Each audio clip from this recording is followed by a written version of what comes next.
அனைவருக்கும் வணக்கம். இன்னைக்கான வீடியோ பதிவில் பார்க்க போகிற ரொம்ப முக்கியமான ஒரு பரபரப்பான தகவல் என்ன அப்படின்னு பார்த்தீங்கன்னா, தற்போது ஜூன் 10ஆம் தேதி இயக்குனர் பாரதி ராஜா அவர்கள் மறைந்தாங்க. அவருடைய சாதனைகளும் அவர் பெற்ற விருதுகளை பற்றி பேசுவதை காட்டிலும் அவருடைய குடும்ப விவகாரத்தை பற்றிய பேச்சுக்கள் தற்போது சமூக வலைதளங்களில் வட்டமடைத்து வருகின்றன அப்படின்னு தாங்க சொல்லணும்.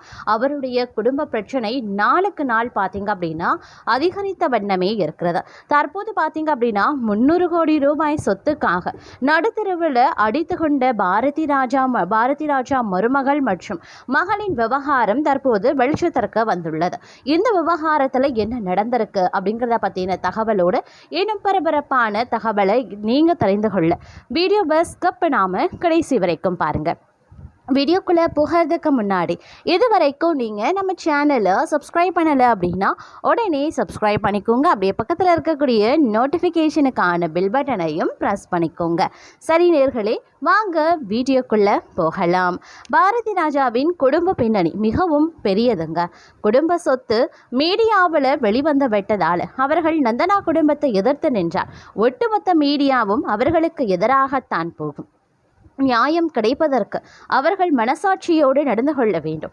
பாரதி ராஜா விருது வாங்கியதையும் அவருடைய சாதனைகளையும் பேசுறதை விட்டுட்டு பாரதி ராஜா குடும்பத்தில் எப்படி ஒரு பிரச்சனையா என்று மக்கள் பேச தொடங்கினால் அவரது பெயரே கெட்டு போய்விடும் என்று சினிமா விமர்சகர்கள் கருத்து தெரிவித்து வருகின்றனர்.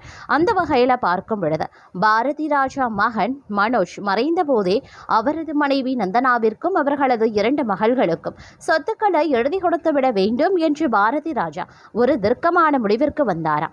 ஆனா அந்த சமயத்துல சென்னையில இருந்ததால நந்தனா சார்பாக சில பிரச்சனைகள் எழுந்துவிடும் என்று திட்டமிட்டு பாரதி ராஜாவின் மகள் ஜனனி தன் அப்பாவை மலேசியாவிற்கு அழைத்து சென்று சில மாதங்கள் தங்க வைத்தார். பாரதி ராஜா மலேசியாவில் இருந்தபோதும் தன் மருமகளை பற்றியும் பேத்திகளை பற்றியும் தொடர்ந்து விசாரித்து கொண்டே இருந்தாராம். தன் வாழ்நாளில் இறுதி நாள் வரை தான் சென்னைக்கு சென்று தன் மருமகளையும் பேத்தியையும் பார்க்க வேண்டும் என்றும் மனோஜுக்கு சேர வேண்டிய சொத்துக்களை அவர்களிடம் ஒப்படைக்க வேண்டும் என்றும் பாரதி ராஜா தொடர்ந்து வலியுறுத்தி வந்திருக்காரு. ஆனால் பாரதி ராஜாவின் மகள் ஜனனிக்கும் மருமகள் நந்தனாவிற்கும் இடையே பல வருடங்களாகவே கடுமையான பகை இருந்து வந்துள்ளது. ஜனனிக்கு 2 மகன்கள் இருக்கக்கூடிய நிலையில் தன் அண்ணன் மகள்களை தன் சொந்த பிள்ளைகளாக நினைத்து பாசம் காட்ட தவறிவிட்டாரா தெரியவில்லை. கேரள மாநிலத்தில் இருந்து தமிழ்நாட்டை நம்பி வந்த ஒரு பெண்ணான நந்தனா மீது பணத்திற்காக ஜனனி ஏன் எவ்வளவு விரோதம் வைத்துள்ளார் என்பது புரியாத புதிராகவே உள்ளது. பாரதி ராஜா நீலாங்கரை வீட்டில் உடல்நலம் பாதித்திருந்த போது அவரை பார்ப்பதற்காக வந்த நந்தனாவையும் அவரது மகள்களையும் மனோஜ் இல்லாத போது உங்களுக்கு இங்கே என்ன வேலை, வெளியே போங்க, நாங்களே பார்த்துக் கொள்கிறோம் என்று பாரதி ராஜாவின் உறவினர்களும் சுற்றி இருப்பவர்களும் வீட்டிற்குள் சேர்க்காமல் மீடியாவை விரட்டியடைத்தார்களாம். பாரதி ராஜா தான் நினைத்ததை யாரிடமாவது சொல்லி விடுவாரோ என்ற அச்சத்தில் சினிமா பிரபலங்கள் யாரையுமே அவரை பார்க்க விடாமல் தடுத்துள்ளார்கள். பாரதி ராஜாவின் ஒட்டுமொத்த சொத்து மதிப்பு கிட்டத்தட்ட 300 கோடி ரூபாய்க்கு மேல் இருக்கும் என சொல்லப்படுகிறது.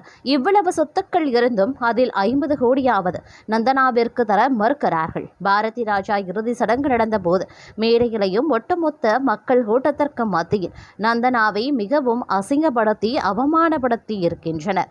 பாரதி ராஜா தன் சொத்துக்களை மருமகளுக்கும் பேத்திகளுக்கும் கொடுக்க விரும்பிய ஒரு பக்கமும் முக்கிய விஐபிகளை வீட்டிற்குள் விடாமல் அவரை பார்க்க விடாமல் தனிமைப்படுத்தி தடுத்த மற்றொரு பக்கமும் என இந்த செய்திகள் எல்லாம் தற்போதுதான் ஒவ்வொன்றாக வெளிச்சத்திற்கு வருகிறது.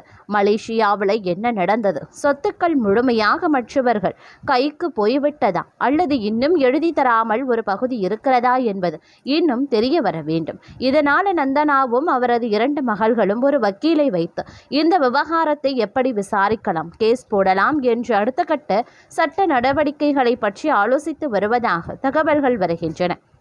இப்போது நந்தனா வசித்து வரக்கூடிய சேத்துப்பட்டு வீட்டையும் காலி செய்ய சொல்லி மிரட்டல் விடுக்கப்படுகிறதா. பாரதி ராஜாவின் மகள் ஜனனி அனைத்து வசதிகளுடன் ஏகப்பட்ட சொத்துக்களுடன் வாழ்கிறார். அவர் நந்தனா மீது இருக்கக்கூடிய தனிப்பட்ட பகையை தூக்கி போட்டுவிட்டு தன் அண்ணனுக்கு செய்யும் கடமையாக நினைத்து இந்த 2 பேத்திகளுக்கும் உரிய பங்கை கொடுக்க முன்வர வேண்டும்.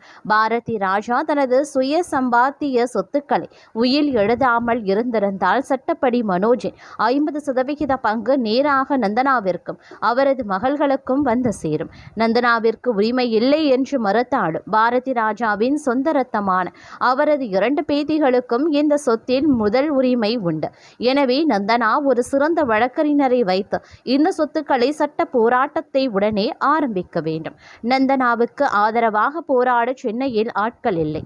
அவர்கள் கேரளாக்காரர்கள் என்பதால் அங்கிருந்துதான் சொந்தக்காரர்கள் வர வேண்டும். தமிழ்நாட்டை நம்பி வந்த அந்த பெண்ணிற்கு பாரதி ராஜாவின் 300 கோடி சொத்தில் 50க்கு 50 கொடுக்காவிட்டாலும் 60% அவர்கள் எடுத்துக்கொண்டு மீதி 40% பங்கையாவது பாவம் அந்த பிள்ளைகளின் எதிர்காலத்திற்காகவும் திருமணத்திற்காகவும் கொடுத்திருக்கலாம். இதை அவர்கள் பேசித்தான் முடிக்க வேண்டும். போராடுவதை தவிர வேறு வழி இல்லை. பாரதி ராஜாவின் குடும்ப பின்னணி மிகவும் பெரியது.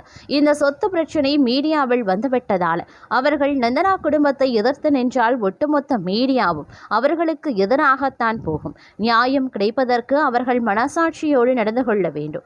பாரதி ராஜா விருது வாங்கியதையும் அவரது சாதனைகளையும் பேசுவதை விட்டுட்டு பாரதி ராஜா குடும்பத்தில் இப்படி ஒரு பிரச்சனையா என்று மக்கள் பேச தொடங்கினார். அவரது பெயரே கெட்டு போய்விடும் என்றெல்லாம் தெரிவித்திருக்காங்க.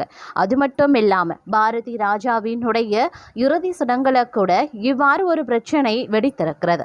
அதாவது நந்தனாவை கையை பிடித்து முறுக்கி வெளியே தள்ளிய காட்சி வீடியோவாக சமூக வலைதளங்கள்ல பரவி வரும் பொழுது அந்த நேரத்துல இந்த பிரச்சனையை பூதாகரமாக ஆக்க விடாமல் நடிகை ராதிகா அவர்கள் தடுத்து நிறுத்தியதும் நாம் கேள்விப்பட்ட ஒரு விஷயம்தான்.